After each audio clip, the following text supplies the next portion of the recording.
I'm still here. I'm still here? What? Yes, Debbie explained that you've been banned from the DMV. I couldn't have transported you there if I tried. No.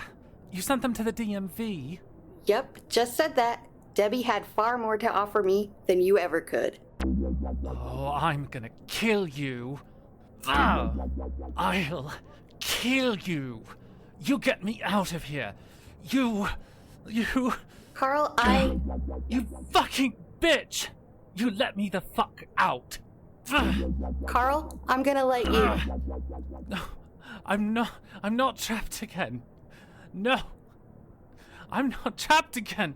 I'm not trapped again. I'll let you I'm not trapped. I'm not trapped. Yeah, Carl, You I think let that'd be me the best. fuck I have to out. look up how Let to me kill out a of demigod. here. Let me out. Meanwhile, Leonard arrived at the exchange, where he expected to meet his friends at the interdimensional train station. Instead, he was met by a snarling, newly turned vampire demon. Leonard poofed himself from the middle of the train station to behind a newsstand kiosk. It was unmanned, and from the blood on the bar stool at the end of the booth, he could easily infer what came of the cashier. As his eyes danced across the violence, he heard something that pulled his attention away from the massacre entirely. It's happening. It was the little TV inside the newsstand, one of those small ones with a built-in VHS player from the 90s. On that small TV, Judith, killing a news anchor. He walked closer to get a better look. Hello. Allow me to introduce myself. I am the Kingslayer. Many of you in the exchange are waking up to a new gift of vampiric power. And that's all thanks to me. Ambrosio never saw fit to share his power with demons. With your help, none of us will ever have to worry about Ambrosio again. I have to get the fuck out of here. Leonard poofed back to where he last saw his friends, hoping they simply hadn't yet made it to the exchange. Leonard, she turned on us. She sent the others to the DMV. She made a deal with Debbie. What? Now, come on, are you really gonna believe her? She's the reason you got dragged into all of... Oh! I believe that's Debbie's fanny pack in your ceremonial bowl. Smash the bowl. Smash I it. think you ruptured Why? something. The force field, Leonard. Do we know that it will break the force The field? bowl. Smash it. Smash the bowl. The fucking bowl. Oh, Lord. It didn't work. Why are you laughing? Oh, the bowl was for the teleportation spell and calling Carl. And I got it on clearance at Home Goods. I just needed a bowl. It's not special. How do I take down the force field? She's gonna kill me if I let her out of there. I give you my word. You shall be fine. Can you do that? Yes, I'm saving her, and she'll do as I wish. Right, Millie?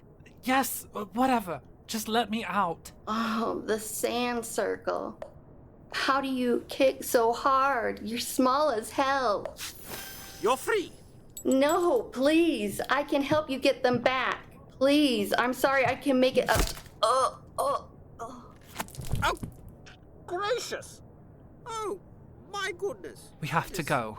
Why did you chop her in half? She could have... Oh, God. Pretend there's a fake the intestines gurgling. on the ground. Get it together and teleport us to the exchange now. It's hard to pretend they're fake with the smell. Oh, Suck it up. We have to go. we need to regroup before we do that. Why? There's no way I'm getting to the DMV, so I need to find Judith. She might have left the exchange already. Oh, she's still there. You found her? I didn't find her, but I found her handiwork. What does that mean? The station at the exchange was a vampire free-for-all. Vampires? How? They stay on Earth to be close to their food. She seems to be creating vampires from demons. That can't be done.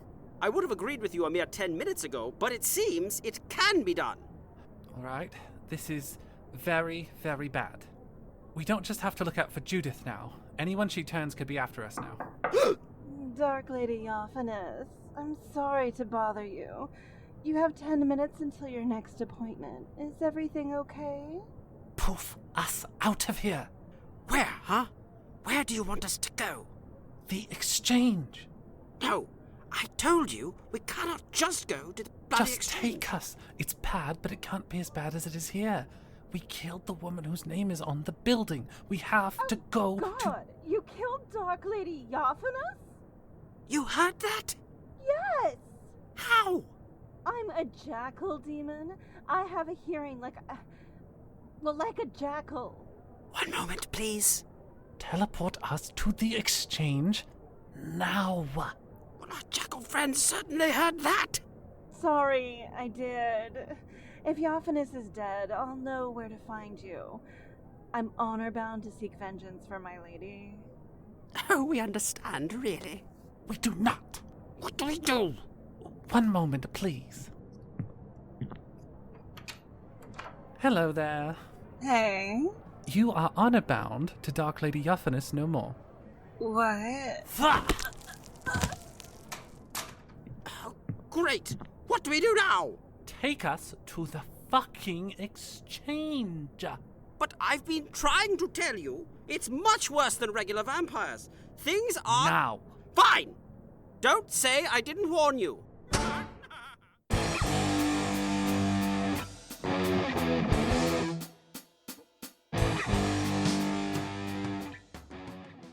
You're not even gonna say hello.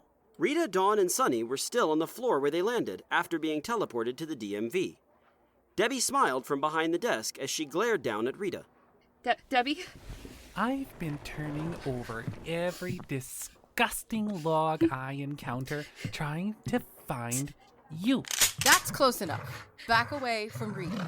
Oh, Miss Menendez, I assure you that's unnecessary. I'm not gonna hurt you.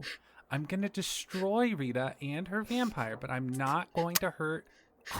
Were you really trying to shoot me in the middle of my sentence? Rude. Cabroncito doesn't work. Rita, what do we do? I don't know. Jacksie, no, she could kill you like it was nothing. Debbie walked over to where Dawn had landed on the floor and crouched down in front of her. Back the fuck up, bitch. Is that any way to talk to an angel? Especially when you're in a lucky winter year. I could decide that being mean to me is enough for you to not get reincarnated. I could send you to hell with the push of a button. Believe me, I don't want to do that. But... I said, back the fuck up, bitch. Do you understand your situation here? This is the end of the road. Your little guns don't work at the DMV.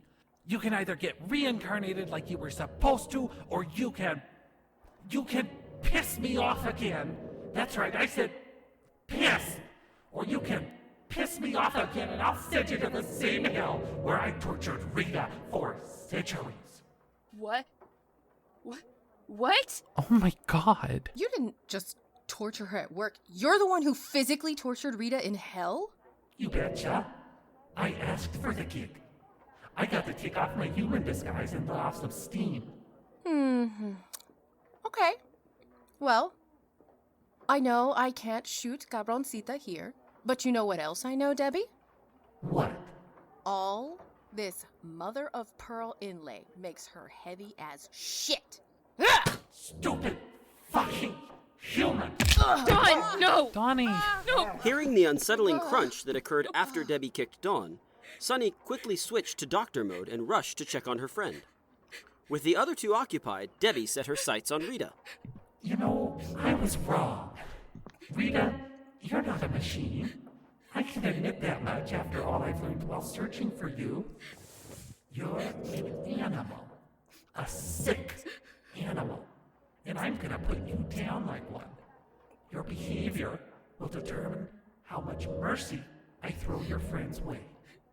Miss Simmons' death can... Don't you fucking touch her! Or what? What are you gonna do? Are you gonna make jokes about me? That's about all you're good for. Newsflash, pervert. The whole DMV jokes about me, but at the end of the day, I'm still a gosh darn angel.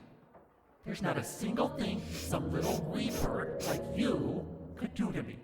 She's not a reaper. She's a demigod. What was that from you? She's a fucking demigod. You're just an angel. Yeah. Rita, she's just an angel. You're a demigod made by death.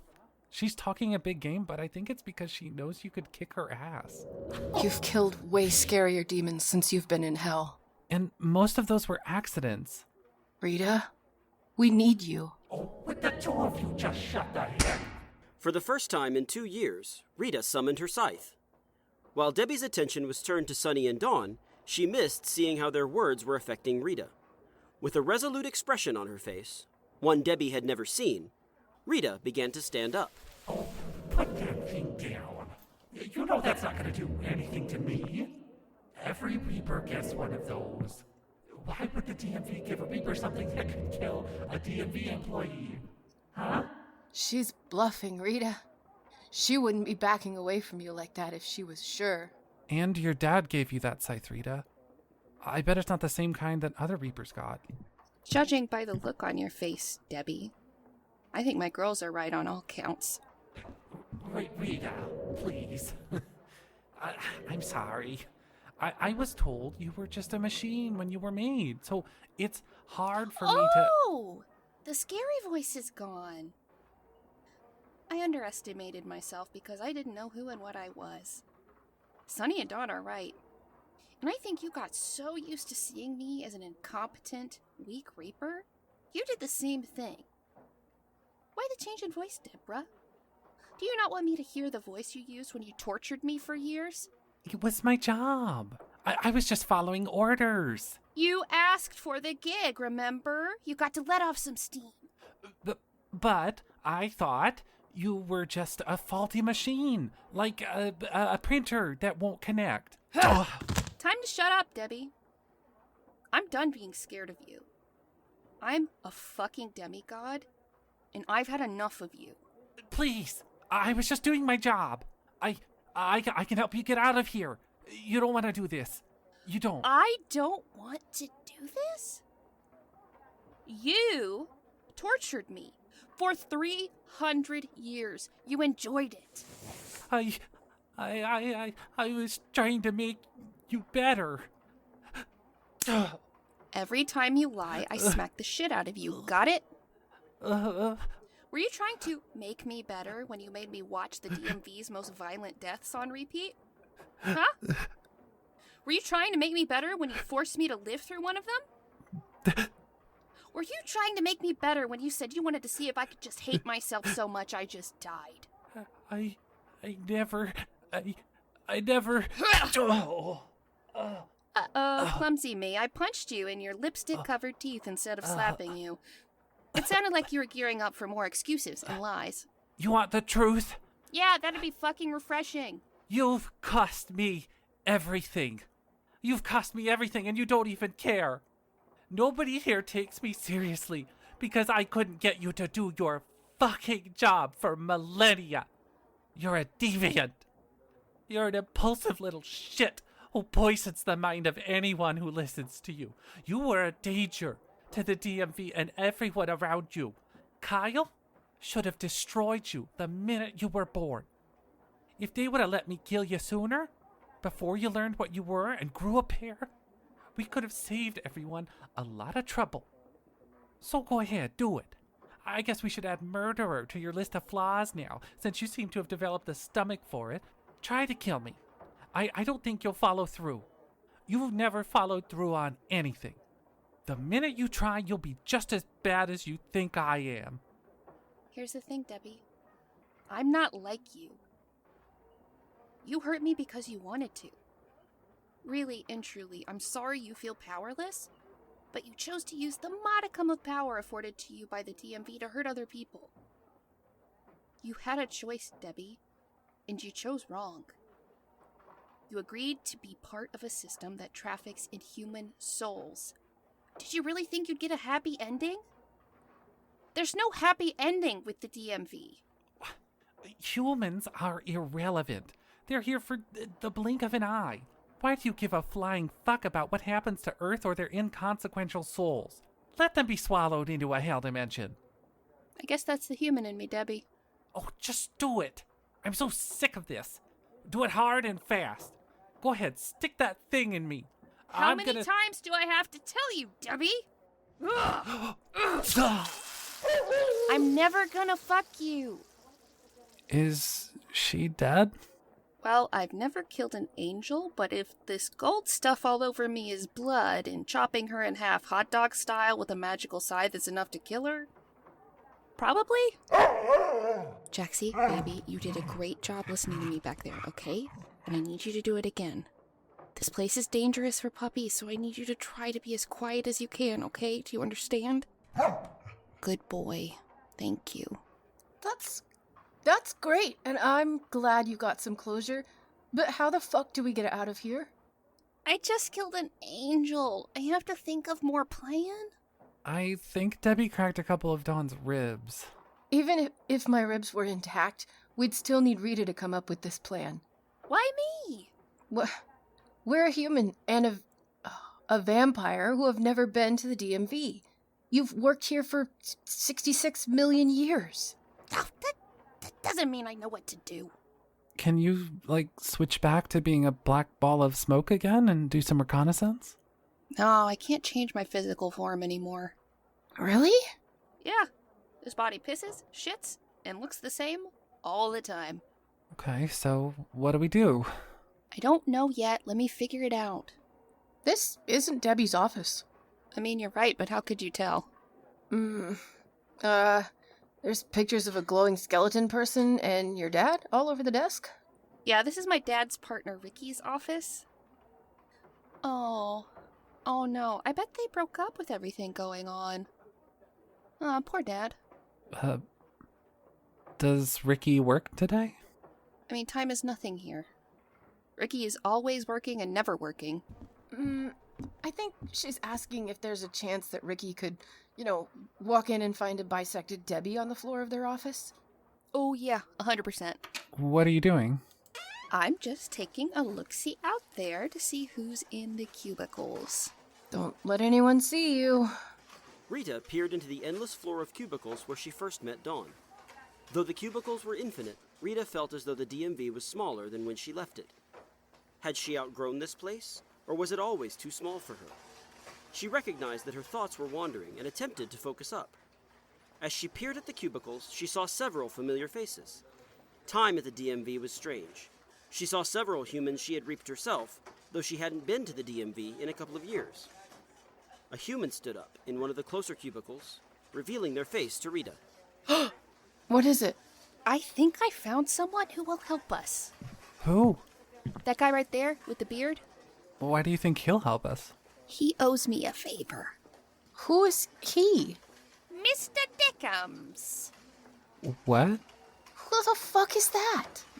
Charles Dickens. It's Charles Dickens. Oh my god, you know Charles Dickens? You sucked off Charles Dickens, didn't you? What? No!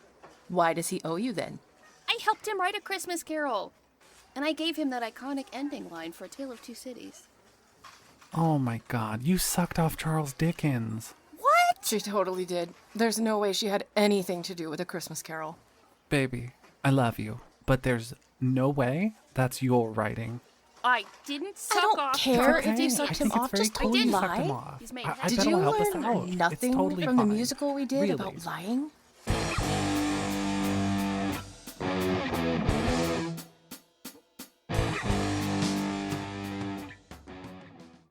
Judith sat in a leather armchair in a penthouse apartment overlooking the city. The news anchor she killed on live television wasn't using this place anymore. Big cities always made her painfully aware of how much she didn't belong in this time. She was an ancient thing in a world obsessed with barreling into the future at a breakneck pace. It seemed wrong to her to see so much glass and metal this high in the sky. The exchange looked like Dubai on steroids. Tall skyscrapers filled the landscape, obscuring anything natural that may have existed in this dimension before this bustling metropolis was built.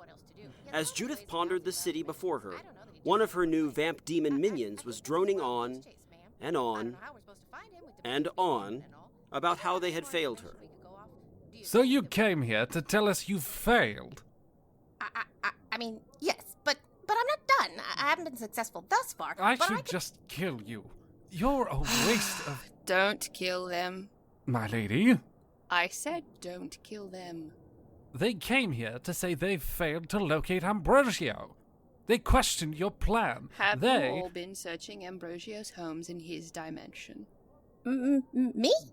Yes, I'm speaking to you.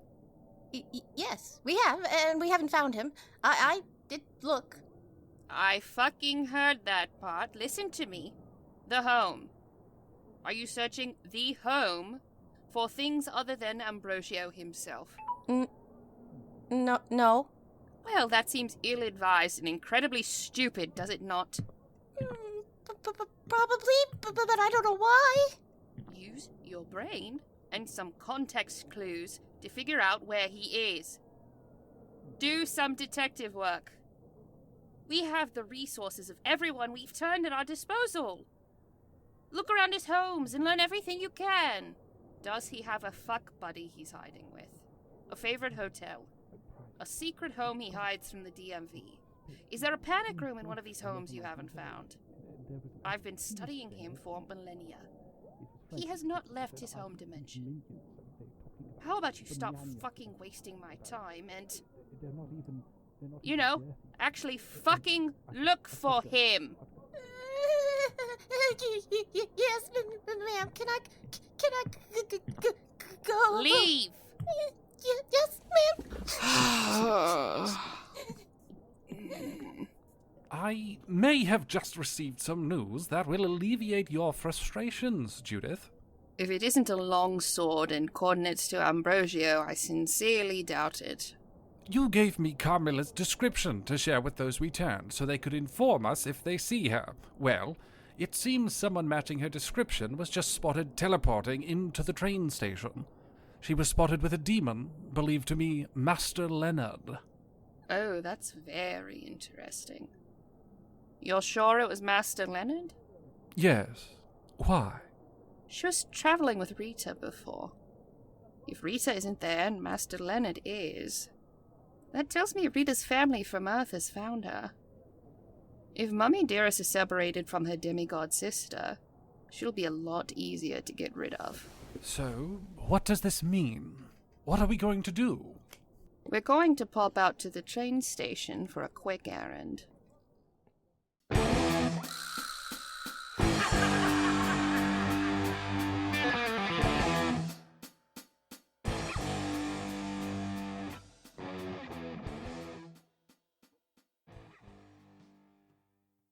We're back, baby. But before I get to the housekeeping section, let me thank our Patreon supporters, like Dave Perrell, Steve Hernacki, Megan E., Carl Brooks, Natasha Neves, Laysan, Gus Lutzi, Helen Clifford, B. Trossler, Kelly Brennan, Sewing Seraph, Rachel Rachelson, Vintago, Randy Lovings, and Stephanie Ritter. Well, little buddies, we are in the last half of the last season of Today's Lucky Winner, and if you want to get more people on board for the end of this ride, please tell other people about the show. As you know, at this point, we don't pay for ads and we don't take paid advertisements, and the way we grow is by word of mouth. We have a lot of cool stuff planned after this, including a spin-off for Today's Lucky Winner, which I'm very excited about. And the more people that get into our stuff, the more people get into the stuff we're about to make, and the capacity we have for making more stuff grows. You can help us out a lot. If you're not subscribed on your podcatcher of choice, go ahead and subscribe. That helps the algorithms know to recommend us to people who might like us. If you want to see what the rest of the cast is up to on social media, you can check out the show details for everyone's social media handles. If you want to support us financially, if you're in a place to do that, you can do so also by going to the show details and becoming a Patreon supporter of the Mix No More Patreon. That will get you stuff for this show, for info dumpies, and for any stuff we do in the future. And if you want to hang out with us, you don't have to join the Patreon to join us on Discord. You can just come hang out with us on Discord now. So check the show details for the Discord link, and you can come hang out. We do a lot of games, like Jackbox games. Every week I do body doubling and a Stitch and Bitch, which is really fun. We do streams where Violet and I will play a game. I think more accurately, Violet will play the game and I will provide commentary. But yeah, come join us on Discord. We have a really great time. But that's all I've got for now, little buddies. Until next time, try not to die.